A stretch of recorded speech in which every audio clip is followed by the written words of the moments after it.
Formed in Cork in the early 1990s, signed briefly to Sony Music, released a couple of singles, and now over 2.5 decades later, an album.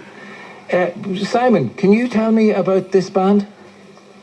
Well, they were destined to be the next big thing out of Cork. As you mentioned, that they signed the deal, they did a couple of singles for Sony. They were getting ready to release the album. It was due to be released in 94, 95. It just never worked out for them, and they disappeared completely. But they were one of those bands that still got talked about all of the time. And people always said, it would have been great to hear that music. And it was only earlier on this year, and I think this was roundabout, it's another lockdown-related story. There was a couple of articles that were published talking about, whatever happened to this band. They got back talking again. The masters got dug out and they said, this stuff doesn't sound too bad, even 25 years later. And so they decided, let's give it a release. And this is one of the tracks that's on the album. The album is called No Sound Ever Dies, and this is a song called Everyone Looks So Fine.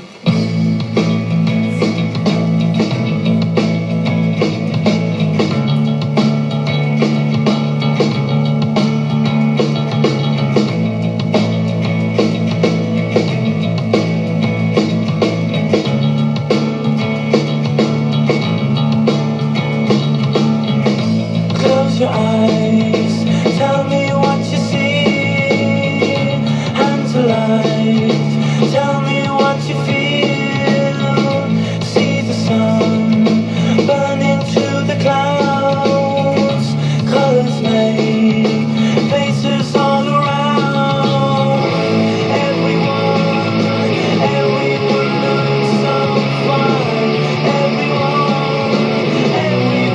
looks so fine.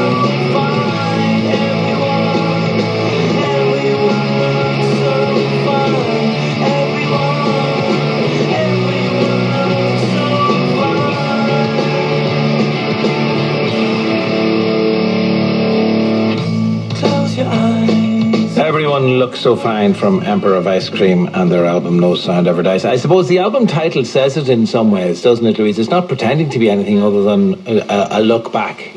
No Sound Ever Dies. How nostalgia was a word you kept using or kept feeling, or a feeling you kept having while listening? Yeah, definitely, because it's a nostalgia for a moment that didn't ever happen for them. So where they picked up on this album was they returned to all these demos that they had on unfinished ideas, and the four members, I think, are spread across Dublin, Cork, New York and Amsterdam during lockdown, so they obviously weren't in the same room at any point putting this album together from all their pre-prepared bits that was made put together 25 years ago.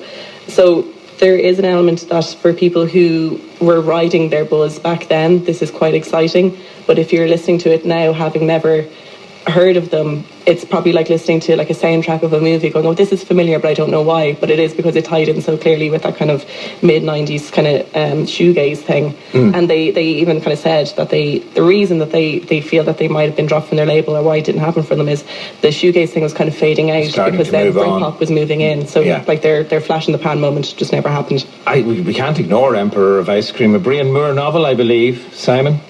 It is indeed, yes, yeah. And, it is one of those things that it really was a moment in time. And I listened to it probably because I would have been started to go to quite a lot of gigs right about sort of the 1992 to 1995 period. And there were a load of bands around that were doing a very similar sound to that. But you'll hear it from Everyone Looks So Fine. Any band to come up with a bass line, that's the bass line that's in Everyone Looks So Fine, that deserves to be heard and that deserves the exposure. So they do stand out from, or they did stand out from the crowd and still stand out from the crowd for you? I think they do, yeah. No, I think they were definitely one of the better bands of the time. And while you can hear them, you can hear the bang of Stone Roses and Charlatans and everybody off them. They were original enough and they were good enough, they were tight enough, they were good enough musicians to be able to pull that off. Is there enough variety across, there are 10 tracks in total on the album, and is there enough of a variety of sounds there for you, Louise? It's not something that it would strike me musically as like quite exciting, but the fact that the story of what surrounds them, I think, is like really interesting in itself.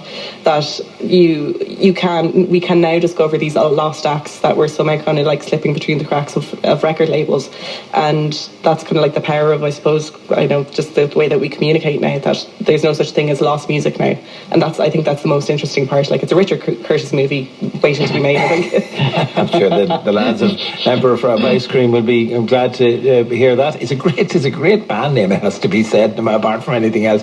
Stars from you, I think, first, Louise. You had 3 stars for the album and 4 stars for the story, I think. 3 stars for the album, 4 stars for the story. What are you saying, Simon? Seeing as you saw them and heard them play, was it a big trip down memory lane for you? That's the thing. And I think, yeah, perhaps I'm blinded by the nostalgia of it, but I just really, really enjoyed this. So I'm going to give it 4 stars. Why wouldn't you let a bit of nostalgia blind you the odd time? That's Simon Marr with his 4 stars for Emperor of Ice Cream and their debut album after 3 decades, No Sound Ever Dies. Before that, we spoke about All Rise from Gregory Porter and Smile from Katy Perry, Simon Marr and Louise Bruton, our reviewers on this Friday evening. And that is our lot for tonight, indeed, for this week. Leah Murphy and Paula Shields were our researchers.